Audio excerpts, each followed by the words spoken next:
Let's start with your real name, where you were born and when you were born.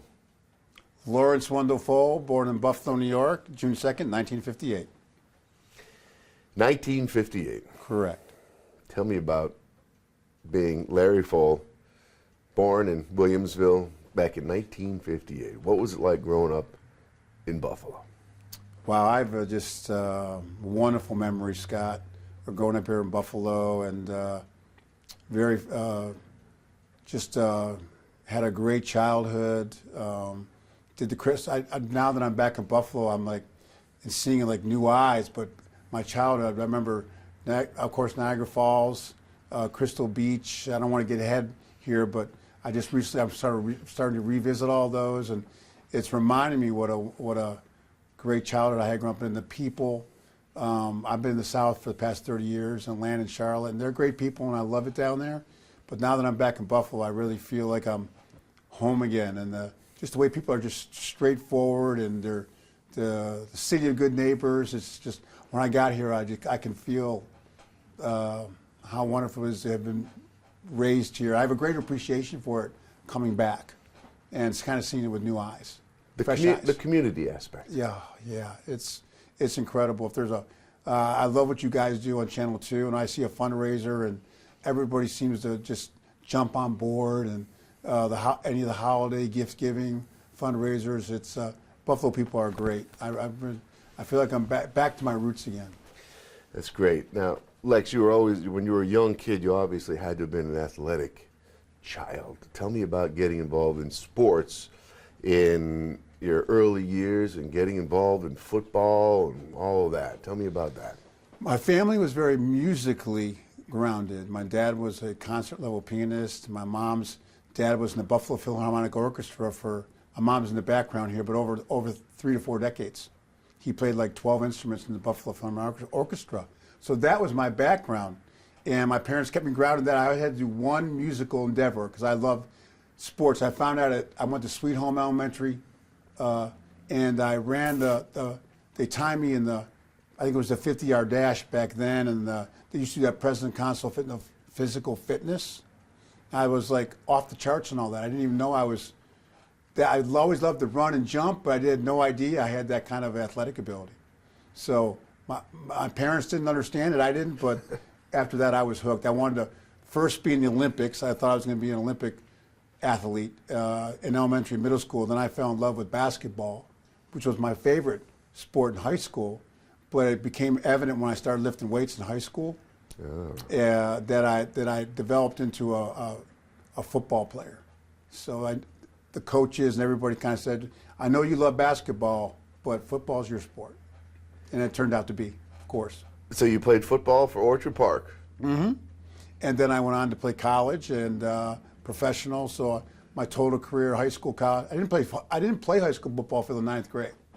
I played basketball until then. And then I found out I was pretty decent at football. But I was kind of slow to develop because I hadn't played it in Pee Wee League or anything like that. And by my senior year, it was when I really blossomed in football. And tell me, you played in college, and then you went to the pros? Went really? Penn State, the and then my University of Miami, the Hurricanes, where I actually ended up playing my sophomore year. Freshman year, Penn State. And my mom has a great story. Joe Paterno came on the signing date, night before signing date, to my high school basketball game in Orchard Park, came back to the house, and as he was leaving, my mom and dad hadn't asked him for a picture or anything, so he was trying to be nice. Go, do you guys want a picture or anything? And mom and dad were, oh, no, it's okay, because my mom and dad being musical and everything, they didn't really think it was that big a deal to have Joe Paterno in the house because they weren't sports orientated. So I guess he was kind of almost bewildered. Probably the first time he'd been in a recruit's home, and the parents said we didn't want to get the big photo op. So I always look back on that in a humorous kind of way. And so I went there my freshman year, transferred to Miami, and played there.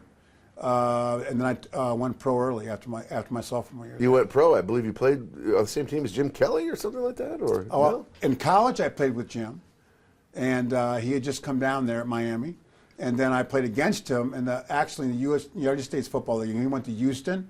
I was playing for the Memphis Showboats and the Tampa Bay Bandits. Mm-hmm. So I think I was with the Bandits when we played against Jim. He was with the Houston Gamblers. we played against him in the Astrodome. So. And then you went from football to, of all things, wrestling. Who would have thunk? When my mom and dad thought I was going to get a real job, I jumped from football into wrestling. I didn't grow up watching wrestling, but I had watched Andre the Giant and Hulk Hogan. I'm not sure which WrestleMania it was. One of the first one. I think it was WrestleMania 3. And they'd sold out the Silver Dome in Detroit. I go, wow, that is wild. They broke the indoor attendance record. And so I looked into it in the off season and walked out and met a guy named Hiro Matsuda who used to wrestle. He was from Japan, a judo champion, and was a great pro wrestler in the States here. And he took one look at me and trained me and took a real personal interest. A wonderful guy. And he didn't have a school or anything. It was very informal. And before the off season was over, he had me in the ring, and I never went back to football. So it was like the 4th of July fireworks. I mean, my career skyrocketed after I started out down in Florida locally, and within a year I got brought up to what became WCW, and eventually now it's all one, WCW and WWE. Got merged with, WCW got merged with WWE, but it was like the 4th of July fireworks for 15 years. It was crazy. So you were basically you were an okay professional football player. Didn't make it to the big time.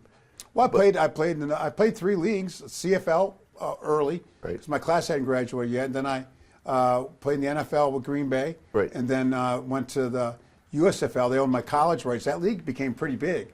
Then I had the choice of either, when the league was folding, either go back into, I was looking at going back to the NFL or getting a real job. Right. And I walked into the office in the Championship Wrestling of Florida. They took one look at me, and boom. Tell me about that. I know. Tell me about that boom. What was that like? It was unreal. I mean, it's a very unusual story. I was very, very, very fortunate the way it all happened. And I came in at the really the right time, and I had the look they were looking for. And a lot of great people. I got it in right away with Ric Flair and the Four Horsemen, and that was an incredible opportunity. They were one of the biggest heel teams of all time, and that was after 1 year in wrestling. And it just was, like I said, it was like a dream story from there on out for 15 years in the ring. How would you, Lex, describe your look? Were you the total package? Well, that was my nickname, which of course I didn't mind at the time, and that was given to me as kind of my moniker, and I didn't mind it at the time, Scott. I'll be honest with you. And just got to travel all over the world and had a couple world titles, a bunch of U.S. titles, world tag titles, everything you could think of ever wanting. If you'd hoped to accomplish, I was able to accomplish, and met wonderful people all over when I traveled. And I saw places. We traveled the globe, of course. Wrestling had become global by then, so wrestling itself was in the ring. The fans are the greatest. It was a great experience.